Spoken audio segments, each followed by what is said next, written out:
Bom dia, Paula. Pois é, hoje nos solidarizamos, né, pela morte do padre Eliano. Um bom dia também a você que está nos acompanhando de todo o Brasil.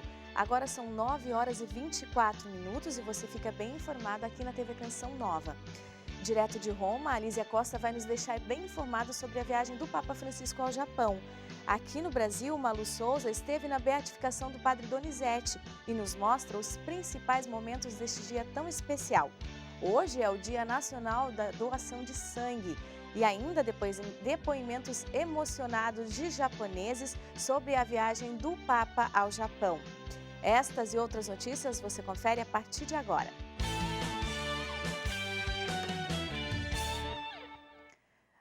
No sábado, a programação do Santo Padre ao Japão também foi intensa. Aliás, todo final de semana. E agora nós vamos então ao vivo lá para Roma para conversar com a Lízia Costa. Lízia, o Papa Francisco, né, como eu já falei, compromissos bastante intensos no final de semana. O que você destaca dessa viagem, do sábado e do domingo? Bom dia. Bom dia, Adelita, bom dia a todos. Simplesmente uma viagem emocionante, com imagens fortes, com momentos que de fato tocam o nosso coração. No sábado, o Papa Francisco chegou ao Japão, chegou pela capital, Tóquio, foi recebido por autoridades civis, autoridades também religiosas.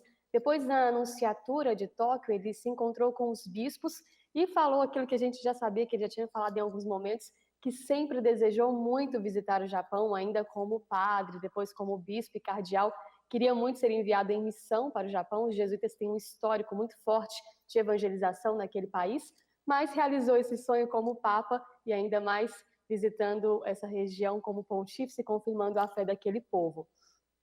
Já no domingo, as atividades foram ainda mais intensas e as mais esperadas. O Papa Francisco foi até Hiroshima, começou sua visita por Hiroshima, visitou o parque dedicado às vítimas da bomba atômica, um momento muito especial, levou uma coroa, um momento com chuva, e mesmo assim o Papa Francisco permaneceu ali, falou que nós, humanos, chegamos a condições extremas como essa, de ataques com bombas nucleares, e pediu para que isso seja de fato eliminado, que não se use mais, porque a tragédia de fato é sempre muito maior do que aquela que se imagina. Depois o Papa foi para Nagasaki, ele foi para um memorial dos mártires de Nagasaki, mais uma vez ali também recordou o martírio não só naquele país, mas em todo o mundo, pessoas que morrem pela fé, mas morrem também para proteger a fé dos outros. Diz que é sempre muito importante rezarmos pelos mártires de todo o mundo. E depois, em Nagasaki, ainda celebrou uma missa para 35 mil pessoas, se encontrou com o povo que estava esperando tanto por ele, o pequeno grupo de católicos que vive naquele país, mas que se encontrou com muita emoção com o Papa, e ele disse que é um povo marcado pela dor, marcado na carne pela dor, mas que era para eles terem esperança, porque Cristo é rei e o seu reino é o paraíso, é a vida eterna. E por fim, no domingo, o Papa Francisco ainda fez um encontro pela paz no memorial de Nagasaki, encontrou-se com líderes de outras religiões, também políticos, e ali ele rezou, pedindo para que nunca mais se aconteça violências como esta e que se unam as forças para poder restabelecer a paz em todo o mundo. De fato, uma viagem que tem uma conotação muito forte, um apelo muito forte do Papa contra a arma nuclear, contra qualquer tipo de violência e a favor de pequenos grupos de cristãos para que evite essa perseguição que acaba com esses cristãos e não deixa que cresça a nossa fé também em todo mundo. Uma viagem muito marcante, Adelita. Muito obrigada, Lízia. É sempre uma alegria ter você aqui no nosso telejornal falando do Papa, viu? Um bom dia para você. E ainda nessa edição você vai conferir o dia do Papa hoje no Japão e também a alegria dos japoneses em recebê-lo. Bem, o final de semana também foi de festa aqui no Brasil pela beatificação do padre Donizete, que levou milhares de romeiros a Tambaú, aqui no interior de São Paulo. Depois de 27 anos do início do processo de beatificação do padre Donizete Tavares de Lima, enfim chegou o tão esperado dia da cerimônia de beatificação do padre, que já em vida tinha fama de milagreiro. Mas foi a cura de uma doença congênita nos pés do menino Bruno Henrique que levou o padre aos altares neste sábado. A missa foi presidida pelo cardeal Ângelo Betil, prefeito da Congregação para a Causa dos Santos. O representante do Papa afirmou que o beato é um modelo para todos os sacerdotes, que devem cuidar do povo e serem pastores com cheiro das ovelhas. Também estiveram presentes os cardeais Dom Odilo Scherer, de São Paulo, e Dom Orani Tempesta, do Rio de Janeiro. A cerimônia de beatificação contou com a presença de milhares de peregrinos que vieram de longe para acompanhar a celebração.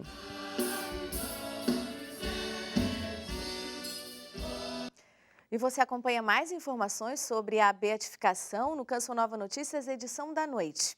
Agora nós vamos para um breve intervalo e logo após vamos conferir as principais notícias dos jornais internacionais desta segunda-feira.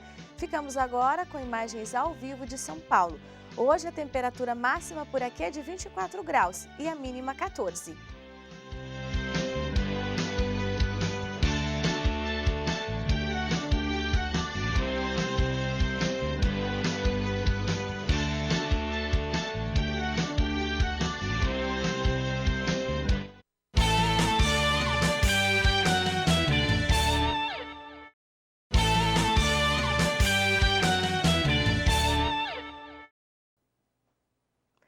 Vamos conferir agora o que é notícia nos principais jornais estrangeiros nesta segunda-feira. O americano The Washington Post traz a notícia sobre o pedido de impeachment do presidente Trump.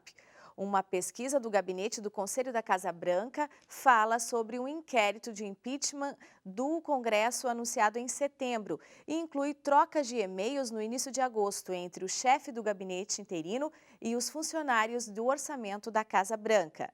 Já o El País estampa as notícias das eleições uruguaias, que aconteceram neste final de semana. Um empate técnico adiou os resultados das eleições. O britânico The Telegraph fala sobre a saída da União Europeia.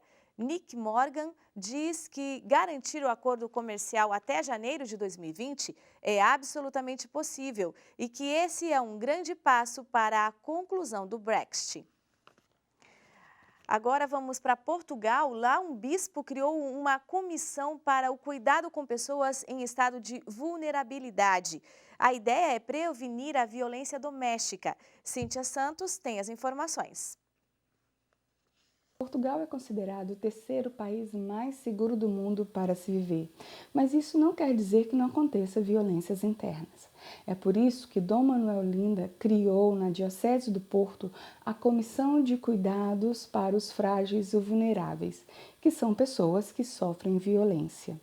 Ele diz que é necessário criar uma cultura de prevenção à violência.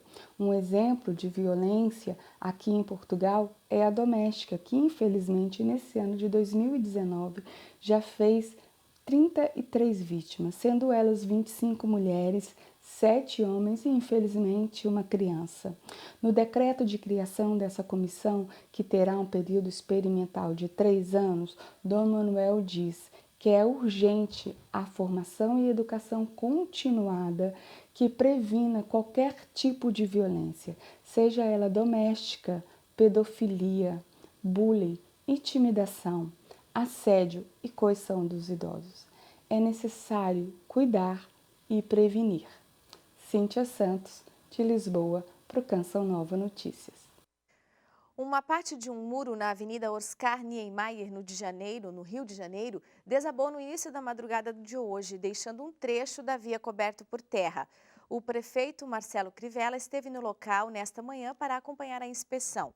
Funcionários da prefeitura trabalham para a retirada dos escombros. Em fevereiro deste ano, uma forte chuva deixou 2 mortos e feridos na Avenida Niemeyer.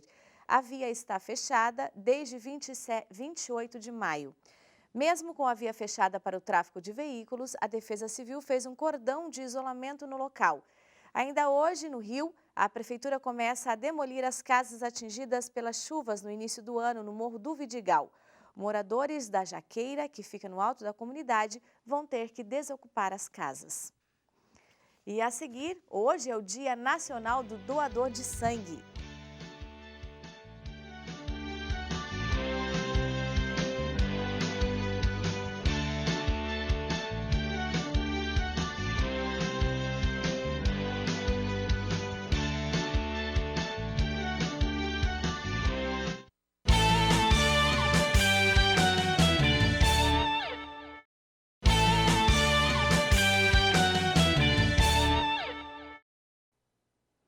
E agora nós então voltamos a falar da viagem do Papa Francisco. Ele continua no continente asiático. hoje participou de muitos compromissos no Japão.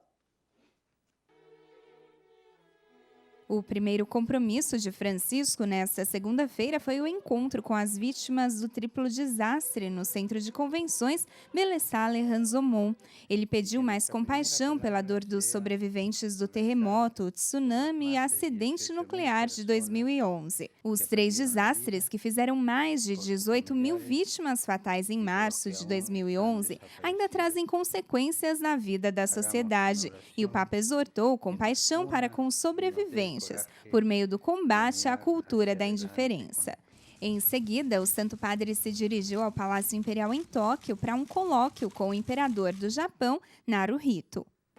Em Tóquio, Francisco presidiu uma missa para mais de 50 mil pessoas, falando sobre a liberdade filial que ao longo do caminho pode ver-se sufocada e enfraquecida quando ficamos prisioneiros do círculo vicioso da ansiedade e da competição, ou quando concentramos toda a nossa atenção e as nossas melhores energias na busca obstinada e frenética de produtividade e consumismo, como único critério para medir e avaliar as nossas opções ou definir quem somos e quanto valemos. Nesse contexto, destacou o versículo bíblico que diz: procurai primeiro o reino de Deus e a sua justiça, e tudo mais vos será dado por acréscimo. O Santo Padre terminou seu penúltimo dia de atividades no Japão, encontrando em Kantei as autoridades e o corpo diplomático. Na ocasião, afirmou que o nível da civilização de uma nação ou de um povo mede-se não pelo seu poder econômico, mas pela atenção aos necessitados e a promoção da vida. Hoje é comemorado o Dia Nacional do Doador de Sangue. A data é uma forma de agradecer e também lembrar que nesta época, e principalmente com a chegada das férias, os bancos de sangue ficam baixos em seus estoques. No Brasil, cerca de 3 milhões de pessoas são doadoras de sangue. Pessoas entre 16 e 69 anos podem doar sangue. Para os menores, entre 16 e 18 anos, é necessária a autorização dos responsáveis. Para ser doador, é preciso ter no mínimo 50 quilos e estar em bom estado de saúde. O Canção Nova Notícias fica por aqui. Outras informações você confere no noticias.cançãonova.com ou na edição da noite, às 6h45. E a gente encerra a edição de hoje com um vídeo enviado por brasileiros que moram no Japão. Eles contam como foi a experiência de encontrar com o Papa Francisco. Em seguida, você fica na companhia de Renata Vasconcelos no programa Manhã Viva. Olá! Estamos aqui, acabamos de sair aqui do estádio, onde participamos com a missa com o nosso querido Papa Francisco. Nós somos da comunidade de Yokkaichi, da comunidade de Suzuka, aqui do estado de Mieken, aqui no Japão.